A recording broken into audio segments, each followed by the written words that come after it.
মাদারীপুর ২ আসনের বিএনপির ঘোষিত মনোনয়ন প্রত্যাহারের দাবিতে রাজৈর বাসস্ট্যান্ড এলাকায় মশাল নিয়ে দলে দলে জড়ো হন কেন্দ্রীয় কমিটির শিক্ষা বিষয়ক সম্পাদক হেলেন জেরিন খানের সমর্থকেরা অভিযোগ করেন মাদারীপুর ২ আসনে ঘোষিত মনোনয়ন অন্যায় এবং অগ্রহণযোগ্য। তাদের আরও দাবি, মনোনয়ন বাতিল না হওয়া পর্যন্ত এই আন্দোলন এবং সংগ্রাম অব্যাহত থাকবে।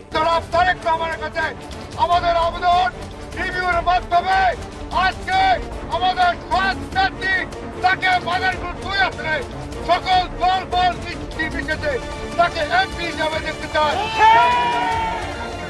আপনার মনোনয়ন দিবেন, এই সাধারণ জনগণ তাকে নির্বাচিত করবে।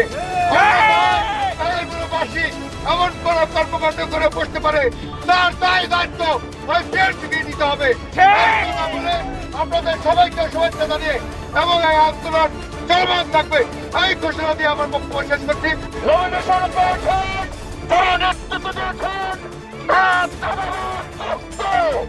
আমি স্পষ্ট ভাষায় বলতে চাই, আমরা যারা আজকে মাঠে নেমেছি হেলেন জেরিন খানের নেতৃত্বে, যারা এখানে উপস্থিত আছেন, তারা যদি চাঁদাবাজ মুক্ত না হয় আমরা নমিনেশন চাই না।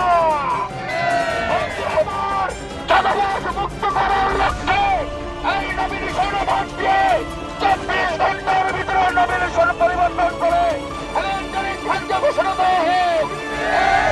আশাবাদ ব্যক্ত করে আমি আমার বক্তব্য শেষ করছি। সকলকে মাদারীপুর জেলা কৃষক দলের পক্ষ থেকে সংগ্রামী শুভেচ্ছা এবং অভিনন্দন জানাচ্ছি।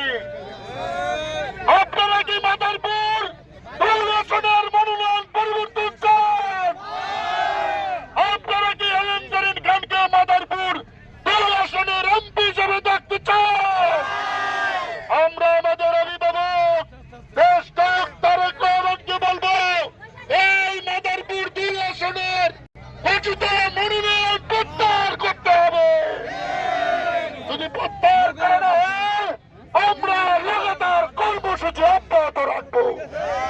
বন্ধুরা আমার, সাথীরা আমার, বিগত দিনে আপনারা যেভাবে রাজপথে ছিলেন আগামী দিনে হেলেন জেরিন খানের সাথে থাকবেন এই উদাত্ত আহ্বান জানিয়ে বিদায় নিচ্ছি।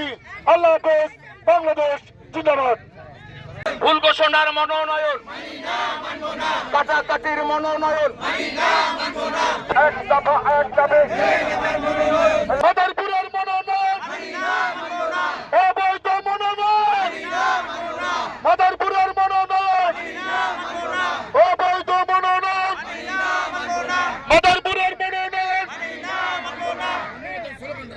পানি না পাঠবো না, ছেলে নাপার ভয় নাই, রাজপথ ছাড়ি নাই, ছেলে নাপা এগিয়ে চলো, আমরা আছি তোমার সাথে, ছেলে নাপা এগিয়ে চলো, আমরা আছি তোমার সাথে, রাজেরবাসী তোমার সাথে, ছেলে নাপা এগিয়ে চলো, আমরা আছি তোমার সাথে, রাজেরবাসী তোমার সাথে, ছেলে নাপার ভয় নাই, ছেলে নাপার ভয় নাই, ছেলে নাপা এগিয়ে চলো, আমরা আছি তোমার সাথে, রাজেরবাসী তোমার সাথে।